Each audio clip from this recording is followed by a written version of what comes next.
All right, let's talk about something that's supposed to be the bedrock of politics: loyalty.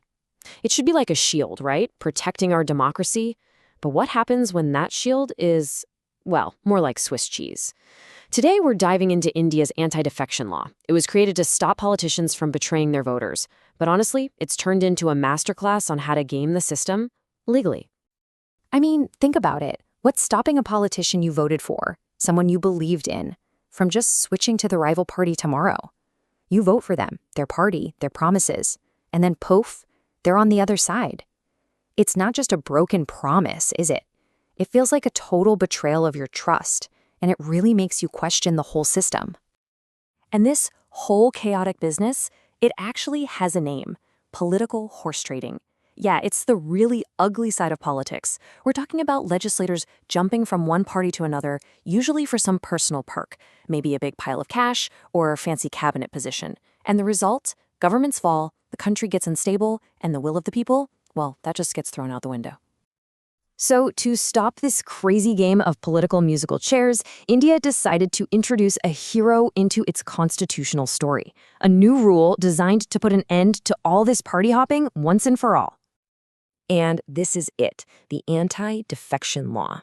It was officially added to the Constitution back in 1985. And look, its purpose was really noble, super clear: keep governments stable and make sure politicians stay loyal to the party that got them elected. It was supposed to be this powerful shield, protecting your vote. But of course, here's where the story takes a turn. Over the years, that shield has started to show some pretty serious cracks. And politicians, well, they're clever. They've figured out exactly where those weak spots are and how to exploit them, often using the law's own rules against itself. Kind of ironic, right? Okay, so let's take a closer look at these cracks. First up, there's a loophole so massive you could literally drive a bus full of defectors right through it. Then you've got the problem of delays, a clock that the person in charge can just ignore. And the referee in all this, the speaker, well, a lot of the time, they seem to be wearing the jersey of one of the teams. On top of all that, the law is sometimes used to just shut down any real debate or dissent within a party. Every single one of these flaws just chips away at what the law was meant to do. And this right here, this is probably the most mind-boggling part of the whole thing. Check this out. If one politician switches parties, they get disqualified, banned.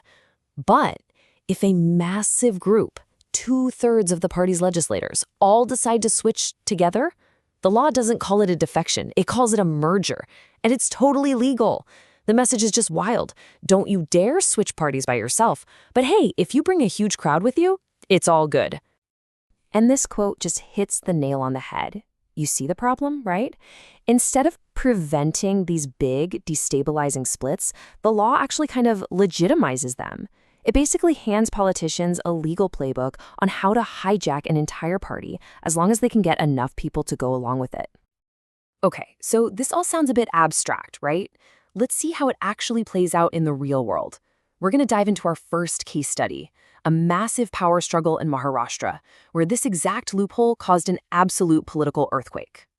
So here's what happened. Back in June 2022, a huge rebellion led by Eknath Shinde basically toppled the government. Things got so messy, the Supreme Court had to step in, and they made a really important point.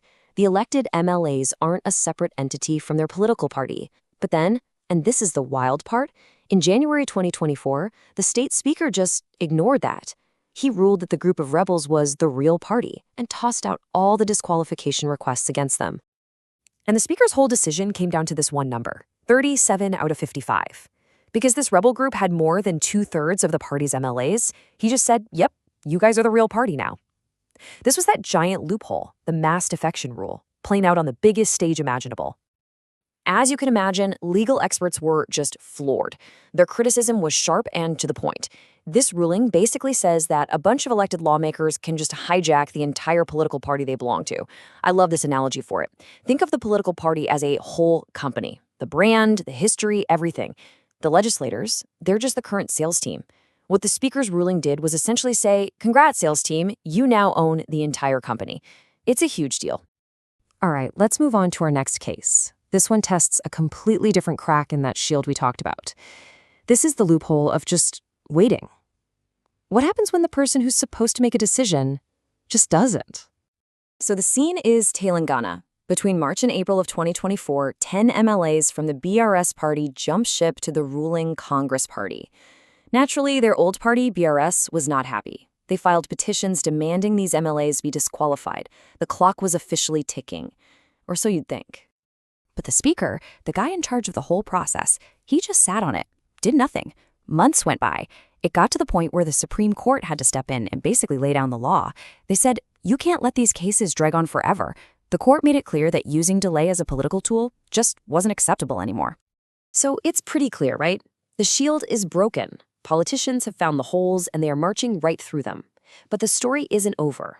A lot of smart people have been thinking about how to fix this, how to patch up these loopholes and make the law actually work the way it was supposed to.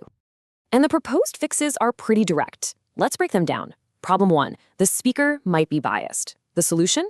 Take the decision away from them. Give it to someone more neutral, like the president or a governor, who would act on the advice of the Election Commission.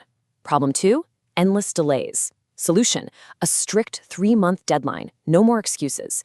And finally, problem 3, the law can be used to crush any disagreement. The fix? Allow legislators to actually dissent on some issues without getting kicked out of their seats.